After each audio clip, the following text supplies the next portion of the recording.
Welcome to The Straight Stitch, a podcast about sewing and other fiber arts. This is episode 109, and my name is Janet Szabo. I'll be your guide as we explore all things sewing. I have not been sewing very much. My husband and I took a trip last week, which I think has only happened maybe 4 or 5 times in 36 years of marriage. He does not like to travel. He is away from home every day doing his job, and he likes to come home and cozy up, whereas I'm home every day and I get twitchy if I don't go on a road trip every 6 or 8 weeks. And this is something that we have known about each other since the beginning, and we don't let it stress ourselves out. I travel quite well by myself, and I just get up and take off whenever I feel like it.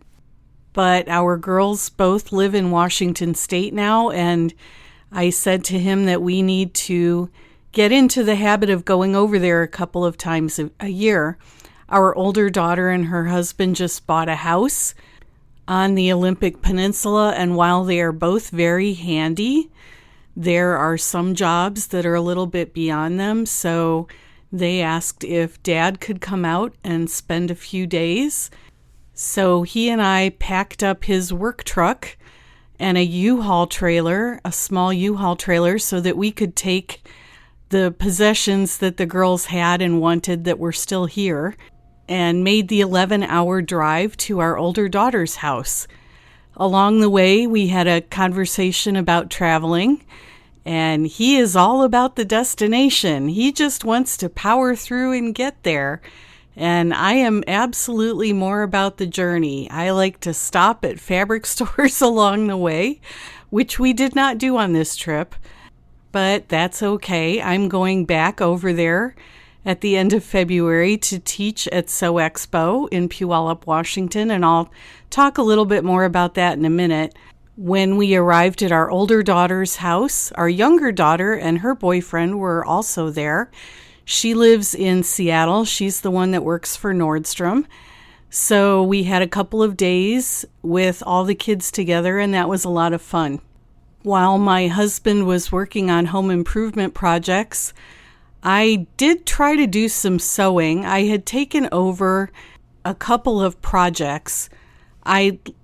When my daughter lived in Ketchikan, Alaska, I took a Janome Hello Kitty sewing machine up there, which is, it's a pretty basic model. It's only got 3 stitch settings, but I used to take jelly rolls with me when I visited her in Alaska, and I would whip out a jelly roll quilt or 2 while I was there. For this trip, I took the Laundry Basket Quilts Alaska quilt, which I bought before they moved to Alaska, intending to make it for them while they lived there, but obviously that didn't happen, so I decided it was high time to get it out and finish it. And I did make 4 of the blocks. There are 49 blocks total. But sewing at someone else's house isn't quite like sewing in your own space where you know everything is. And it wasn't working out real well, so I abandoned that after a couple of days. I did hem some curtains for her, and I took apart a pair of my younger daughter's boyfriend's work pants. He's a personal trainer, and his work pants don't last very long. So I told him that if I could take a pair apart and make a pattern off of them and put a better crotch gusset in them so they don't rip, then I would make him 3 or 4 pairs of work pants. I've located a source for the fabric, and now it's just a matter of getting those pants apart and making a pattern out of them. The rest of the time, my older daughter and I were puttering around her house and making trips back and forth to the hardware store to get supplies for my husband. So I just took it as an opportunity to get away from my responsibilities for a week and enjoy visiting with my kids. She and I did go to a little town on the peninsula called Port Townsend, We took her mother-in-law with us. Her mother-in-law is wonderful, and I love spending time with them. So the three of us went over to Port Angeles because it's a fun little town to kick around in for a day, and District Fabrics is located there. If you are ever in that part of the country, I highly encourage a stop. It's a darling little store. They have a huge variety of fabrics, even though the store isn't that large, and I wandered around for probably 45 minutes before I decided on 3 yards of a cornflower blue wool and polyester coating fabric, and I think that may end up being a Nova coat. The Nova pattern is from Paper Cut Patterns. I really wanted to make that coat in some boiled wool that I had in my stash, but I don't have quite enough. I bought that boiled wool at the Mill End store in Portland a couple years ago, and I'm sure that they don't have any more. So now my husband and I are back home, but I have a mountain of paperwork on my desk. I need to get documents to our accountant so that he can prepare our tax returns, and I usually try to have that done as early in the year as possible and no later than about the 1st of February. I'm not quite sure when I'm going to get back to sewing. I also have to start prepping my classes for Sew Expo at the end of February. That is going to be held February 25th through March 1st at the Washington State Fairgrounds in Puyallup, Washington. This is the third year that I've taught there. The first 2 years, I taught mostly knitting classes. And this year, I decided to submit some class proposals for sewing classes. And interestingly, my sewing classes are doing very well. My knitting class is not. And I suspect that my knitting class might get canceled, which would be okay with me. So I'm teaching my thread class. I'm teaching a class on the basics of interfacing, which is going to be very fun, I think. And I'm teaching a class on using your serger's cording foot. The cording foot class sold out almost completely on the first day, so the organizers asked if I wanted to add a second session, and I said yes, so I'm actually teaching that class twice. And I need to start getting handouts and kits ready for all of those classes. If you are going to be at Sew Expo, please shoot me an email. I would love to get together. I've rented an Airbnb in Puyallup, which is what I usually do, so I will be there Wednesday, Thursday, and Friday evenings. We can go out to dinner. We can gather around and visit. Feel free to email me at janet@janetzabo.com and drop me a note. So that's a quick recap of what's been happening here. And for today's podcast, I thought I would get back to the basics and talk about your sewing machine and things that can go wrong while you're sewing. We have all had those moments when we sit down hoping to knock out a few projects and our sewing machine doesn't want to cooperate. And this includes sergers as well. I'm going to talk about sewing machines today, but I'll tell you a story. When our older daughter was getting married in 2020, I ordered a suit for my husband. He has no dress-up clothes because he does construction all day, so I needed to get his measurements and order him a suit, and it came. And usually, because he's 6'4", I don't worry about pants being too long. I worry about pants being too short. And the morning of the wedding, I said, you need to try those pants on just so I can make sure that they're the correct length. And he tried them on, and believe it or not, they were about 3 inches too long. So I had a moment of panic because we needed to be at the venue within a few hours to do the rehearsal. And so I got my Juki 654 DE serger out, which had been a very reliable workhorse, but it didn't have the correct color thread in it, and I needed to rethread it with black thread. And I thought, I've done this 1,000 times. This won't take me very long. And I rethreaded the machine, and I could not get it to make a chain. And minutes were ticking by, and I finally got it to make a chain, and I cut the excess length off the pants and serged around the bottom. And I called my mother, and I said, she was at a hotel in town, and I said, I'm dropping these off. Would you please hem them while we go to the rehearsal? So she did that, and my husband had pants of the proper length to wear during the ceremony. So there were 2 lessons learned from that, and the first one is don't wait until the morning of the ceremony to have your husband try on his suit. And the second one was something that Z.D. Donahue used to say on the Sewing Out Loud podcast, and that was never let a sewing machine know that you're in a hurry. So I want to reassure you that because you're having problems with your machine does not mean that you are a bad sewist. Some machines are like Honda Civics, and you get in and turn the ignition and that car goes no matter what. And some sewing machines are more like my beloved BMW 328 diesel station wagon, which was forever throwing codes that my husband had to hunt down and fix. He referred to that car as the Diva.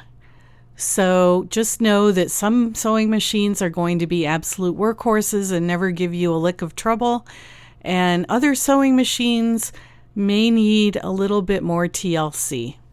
Sewing machines used to be, like cars, all mechanical, and now they are mechanical, but they also usually have a computer on board, and that can throw a little bit of a wrench into the troubleshooting flowchart, but the basic mechanical issues are the place to start. We'll start with problems in stitch quality. So what happens if you are getting loops or puckers or inconsistent stitching or bird's nests on the underside of the fabric? Thread problems can be thread, as we'll talk about in a moment, but usually it's a mechanical problem. Let's start with bird's nests. If you've ever tried to start sewing a seam and you get bird's nests underneath, you know how frustrating that is. Sometimes the machine will lock up, sometimes it will make funny clunking noises. So how do you avoid that? I am old school. I have a fancy computerized machine, but I also sew on a vintage sewing machine that's about 80 years old that does nothing except make straight stitches, and I sew on an industrial. And I was taught to sink the needle into the fabric by turning the hand wheel toward me and put the presser foot down and hold the thread tails before I even take my first stitch.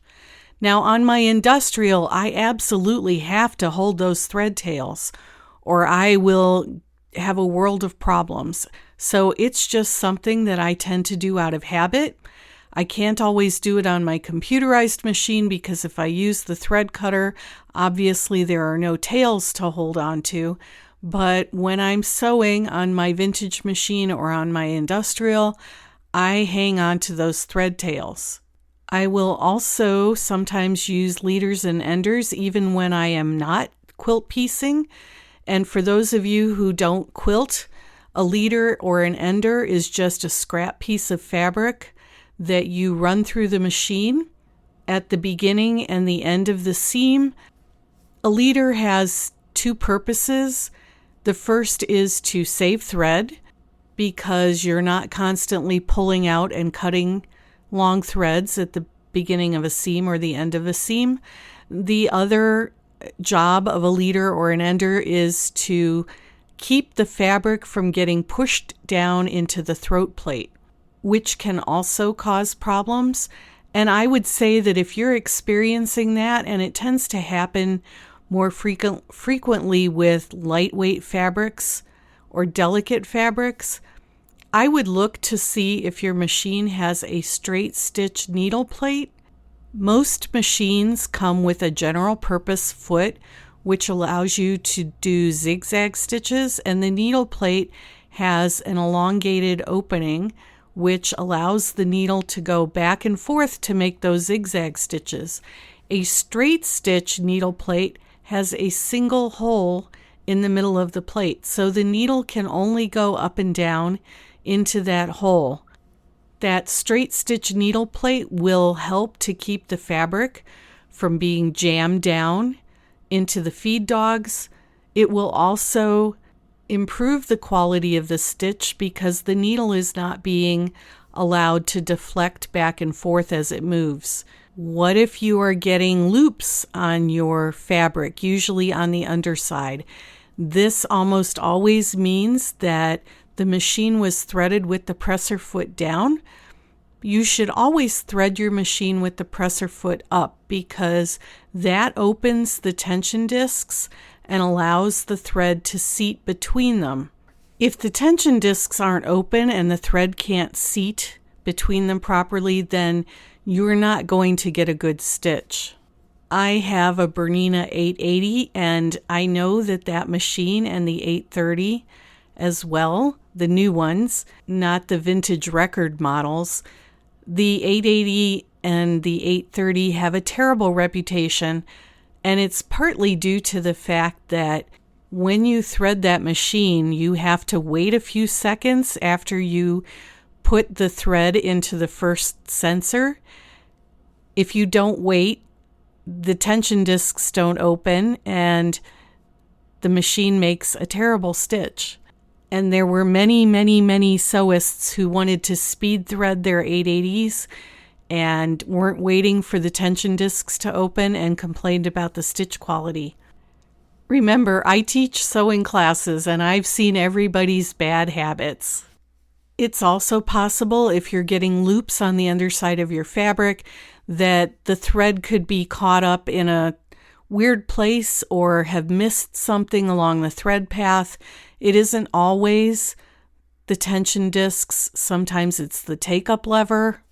If I see poor or inconsistent stitch quality, I will always stop sewing, take the thread out, and rethread the machine. And while we're talking about taking the thread out, I'm going to say, please, please, please, please, do not pull the thread back through the machine.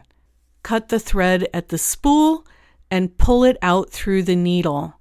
If you pull it back through the machine, you risk damaging a check spring or another delicate piece of machinery inside the machine, so it's always best to pull it in the direction that it wants to go anyway, which is through the machine. I'll give you another quick example from my class last week on thread. One of the students came in and she said, "Is there something wrong with my thread? It keeps breaking." And I looked at it and it was a polyester thread, brand new. I have used this particular brand of thread quite a bit and I've never had any thread issues with it. So I said to her, I suspect that it's something going on in your machine. And I think we finally figured out that it was possibly the spool cap that was cutting the thread. She put the spool of thread on a thread stand behind her machine and had no more problems. It could also have been a burr in the needle. We recommended that she change her needle, which she did. So the solution sometimes isn't where you think it is. So you have to be willing to consider other possibilities. I always tell people, buy the best thread that you can afford. Cotton thread especially will deteriorate. Thread will deteriorate if it's been exposed to UV radiation. I can't keep thread here at my house out on a pegboard or anything like that because I get a tremendous amount of dust in my house because I live in the woods. We had a gravel road at one time. We get dust or we get ash from the wildfires. Keeping up with the dust here is a constant battle. So I don't keep any of my thread out. even though it might look nice because there's just too much dust here. Let's move into talking about needles, because if you're experiencing problems with your sewing machine, it could very well be the needle. And needles are not that expensive, all things considered. So to get a good quality stitch, if you have to change your needle, even if it's one that you haven't used very often, they do have burrs on them sometimes. They do come from the factory. Nothing is perfect. So the first thing that you'll want to do is make sure that you're using the correct size needle for the thread that you've chosen. I have heard various guidelines for choosing a needle size, and that is the one that I know best and hear most often is that the thread should take up approximately 40% of the space in the eye of the needle. Almost all the thread manufacturers will put a recommended needle size. It may not be on the spool of thread, but it may be on their website, or it may be in the associated material that comes with the spool of thread. So always check to see what the manufacturer recommends for that particular thread. If you're getting shredding, that's a good sign that your needle size is too small for the thread that you've chosen.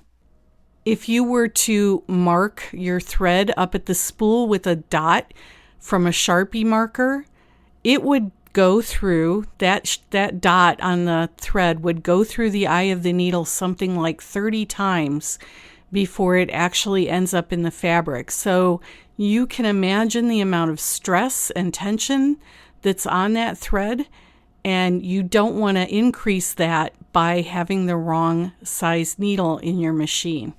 If you are using a heavier thread or a metallic thread, it's often a good idea to put in a top stitch needle or a metallic needle, because those needles have larger eyes and they will allow the thread to go through without damage. It's also possible to have a needle that has an eye that's too large for the thread. So if I were going to use an 80 weight thread for piecing, I probably wouldn't use a 90-14 needle. I would probably go down to a 75-11 or an 80-12. So it's important to make sure that your needle size is appropriate for the thread that you've chosen. The needle type also makes a difference. You wouldn't want to use a ballpoint needle on a woven fabric. And if you don't believe me, try piecing some quilt blocks in a batik fabric with a ballpoint needle, and I think that you'll get the point. No pun intended. Ballpoint needles are intended for knitted fabrics, stretch fabrics, because they go between the fibers rather than cutting the fibers. For those batik fabrics, I would recommend a microtex needle, because that has a very sharp point, and it's intended to pierce tightly woven fabrics like batiks. If you're in doubt about what kind of needle to use, I always suggest starting out with a universal. If you're sewing and you start to hear a popping sound or kind of a thunk, thunk, thunk sound, that's a good indication that your needle needs to be replaced. I always tell my students to get used to how their machine sounds when it's performing at peak efficiency, so that they will recognize when it's not performing at peak efficiency. And hearing that thunk, thunk, thunk noise is one indication that your needle is dull and needs to be replaced. And while we're talking about listening to your machine, let's talk about oiling. And my first recommendation would be to look in the manual and find out where and when your machine needs to be oiled. A lot of modern machines don't need nearly as much oil as vintage machines, but that doesn't mean that they need no oil. My Bernina Q20 quilting machine needs to be oiled every time I sit down, and usually a couple of times during a session. I just get in the habit of oiling it whenever I have to change something in my quilting or in the threading. And I also try to remember to oil my 880 at the beginning of every sewing session. The older machines, I think, have a little bit of an advantage here because they needed so much oil that it was just habitual to sit down and oil the machine before you started to sew.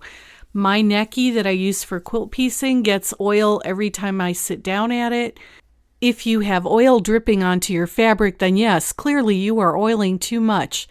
But some of those older machines benefit from a lot of oil. I can tell when my vintage necky needs oil because it starts to make a very distinctive growling sound. So if you're hearing something odd, even if you're not having trouble making a stitch or sewing a seam, it might be time to stop and oil the machine. I just want to say one more thing about needles, and this has more to do with the way you sew than anything else. I have seen many sewing machines where the needle plate is really chewed up because the needle keeps striking the plate. And that almost always happens because the sewist is pushing or pulling the fabric through the machine. When I see this in my class, it just kind of sets my teeth on edge because you should not be pulling or pushing the fabric through your machine. The machine has feed dogs which feed the fabric evenly, and you need to let the machine do that job. When you get a lot of needle strikes on your plate, two things can happen. The first is that you can throw your machine out of time, which requires a trip to the technician to put it back in working condition. I've retimed vintage sewing machines. I would never try to retime a computerized sewing machine. The other thing that happens is the action of the needle striking the needle plate causes little burrs to form on the needle plate. And that's just that many more places where the thread has an opportunity to snag or break. So if you look at your needle plate and you're seeing little divots in it, like something has been chewing away at it, that probably means that your needle has been striking the needle plate. I would get a new needle plate and I would adjust my sewing so that I am not pushing or pulling the fabric as it feeds through the machine. Okay, let's talk about that issue that everybody hates, tension. If you are having tension problems on your machine, don't automatically assume that you need to start messing with the tension dial. In the thread class that I teach, we wind a bobbin with an 80 weight thread, and then we start with an 80 weight thread on the top. And we use the default tension. So if your machine automatically sets the tension, or if you have a manual tension dial, put it at 4, and then sew with that thread in the top and the bottom and see how your stitch looks. Usually we get a very nice looking stitch with that thread combination. And then we start experimenting with other threads and we go down in weight. So we go down to a 60 weight thread, then a 40 weight thread, then a 30 weight thread, and then a 12 weight thread. And as we go down in thickness, because thread weights are an inverse system, so the lower the number, the thicker the thread. So as the top thread gets progressively thicker, we need to loosen the tension on the top thread. And you'll note that we are not messing with the bobbin tension at all. We are just loosening the top tension as the thread gets thicker. I found in my classes that there is a point at which this breaks down, and it's usually when we're trying to sew with a 12 weight thread on the top and an 80 weight thread in the bottom. Sometimes we have to change bobbins. Again, we're not touching the bobbin tension. We're changing the bobbin to a slightly heavier thread. So maybe we're going to a 30 or 40 weight thread in the bobbin when we're using a 12 weight thread in the top.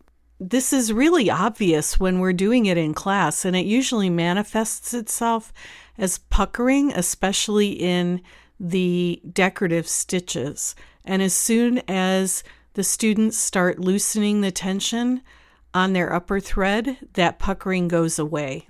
You want to think of thread tension in the fabric as a tug of war between the top thread and the bottom thread. And ideally, neither of those two threads is going to be winning. I will tell you that the one place that I do adjust bobbin tension is on my Bernina Q20. I have a bobbin gauge that came with the machine, so whenever I switch bobbins, even a different color of the same manufacturer, I always test it in the bobbin gauge. And what you do is you put the bobbin in the bobbin gauge and you pull on it, and it gives you a measure of the resistance required to pull on that thread. And then you can tighten or loosen the bobbin screw on the bobbin case to increase or decrease the tension. In general, though, I do not advise people to monkey with the bobbin tensions on their machines. If you feel like you need a different tension on your bobbin, most manufacturers will make different kinds of bobbin cases with the tension set for a particular type of thread or a particular kind of sewing. So my bottom line for tension is, before you start messing with the tension dial, fix everything else that could possibly be wrong. Let's talk about the bottom area of your machine underneath the throat plate and what could go wrong there that could be causing issues in your sewing. The biggest issue I see in this area is lint. I have cracked open some vintage sewing machines that had so much lint packed in underneath the throat plate that nothing wanted to move. On my vintage Necky sewing machine, because I do most of my quilt piecing with cotton thread, it's an Italian machine and it likes Aurifil thread, which is an Italian thread. I have to clean that area out periodically, and I can tell when it needs to be done because the fabric just doesn't want to move through the machine, and that's usually because there's a whole bunch of lint clogging up the feed dogs. If you have a serger, it's always good to get one of those little micro vacuums. So if you have a micro vacuum, use that to vacuum out that area. There's all sorts of gunk that gets caught down in there. Little bits of thread can get caught in your thread cutter and cause it to malfunction. If your machine manual tells you to do this, by all means, take the bobbin case out and wipe it down. Make sure your bobbin is inserted correctly. Some bobbins have to be inserted a certain way. On my Bernina Q20, I have to have the Bernina logo or the Bernina name on the bobbin facing out, not in.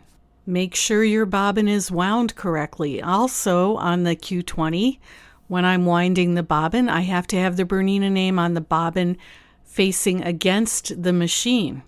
And if the fabric isn't feeding for some reason and you've checked and there isn't a buildup of lint, double check to make sure that for some reason the feed dogs haven't been disengaged. That does happen on some machines. Or maybe you were embroidering with your machine or doing some free motion quilting and you forgot to re-engage the feed dogs. Stuff like that happens to everybody. I can't tell you how many times I've unplugged my machine because I'm worried about the power going out or something else, and I go and I turn the machine on and I'm like, why is my machine not working? Well, you need to plug it back in, Janet. First rule of troubleshooting, is the machine plugged in? The last problem that I want to talk about is kind of a combination problem. It's partly your machine and it's partly the fabric that you're using. So what happens if you're struggling to sew a particular kind of fabric? It might be something really thick. It might be something really thin and delicate. It's those fabrics that tend to be beyond the bounds of what we sew normally. So how do you fix those problems? I ran into this recently when trying to put buttonholes in a tamarack jacket. I know that jacket pattern doesn't call for buttonholes, but I wanted to put buttonholes in that particular jacket that I was making, and I was running into all sorts of problems. I could get the buttonholes to come out perfectly on test fabric. that was exactly the same as the jacket, but when I tried to do it on the jacket, I ran into problems. I tried several different fixes, including some stabilizer. You would be amazed at what a difference the right stabilizer makes under a fabric. Even if you think that you don't need it, put some on there. You can always take it off. In this case, the stabilizer didn't really help. What I've had to do was get an attachment from Bernina to fit under the buttonhole foot that allows for making buttonholes on thicker fabrics. And I haven't tried it yet, but I suspect that may be the key. So sometimes what you need is a specialty presser foot or some kind of specialty accessory. And I'm thinking now of sewing thicker fabrics. When you get to those thick seams, you might need a hump jumper, which is a piece of plastic usually that fits under the back of the sewing machine foot, and that keeps the presser foot level as you go over those thicker areas of fabric. You may also need to play with the presser foot pressure a little bit. Usually for lightweight fabrics, you would lower the pressure, and for heavier fabrics, you would increase the pressure. It's worth it if you're struggling to sew a particular fabric to maybe think a bit outside the box when it comes to presser feet. I have had places where I'm not putting in a zipper, but I need to get close enough to something that using a zipper foot makes a big difference. So keep that in mind as an option too. So how do you know when a problem is minor and when a problem is big enough that you need to take it in for service? I would say that if the problem is inconsistent, or the machine was working yesterday and it's not working today, or the problem appeared in the middle of a project, those are signs that it's probably something going on with the machine that if you do some basic troubleshooting, you'll be able to figure out and resolve. On the other hand, if it's a problem that's consistent over many projects, or it's a problem where you've tried the basics, you've tried the troubleshooting twice and nothing has changed, or if you're hearing loud mechanical noises or thunking or things that just don't sound like the machine is operating properly, then yes, absolutely you should make an appointment to take it in. And here's your quick troubleshooting list.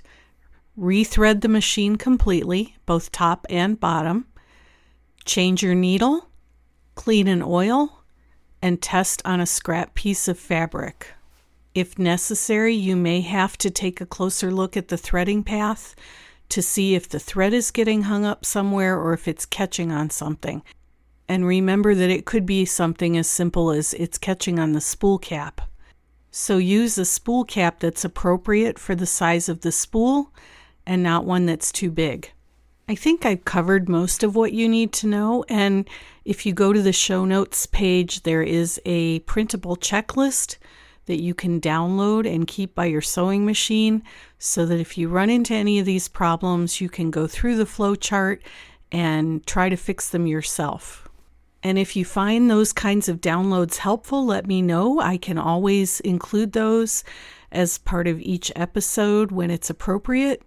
As always, if you'd like to leave a review on Apple Podcasts or send me feedback, you can do it through the fan mail feature. You can email me at janet@janetzabo.com. You can leave a comment on the show notes page.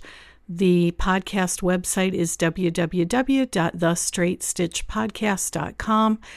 My website is www.janetzabo.com, and that has links to my Big Sky Knitting Designs website as well as my blog, which is where I post pictures of my current sewing projects, pictures of what's happening here in Montana, some commentary on things happening in my life, and I post there 3 or 4 times a week.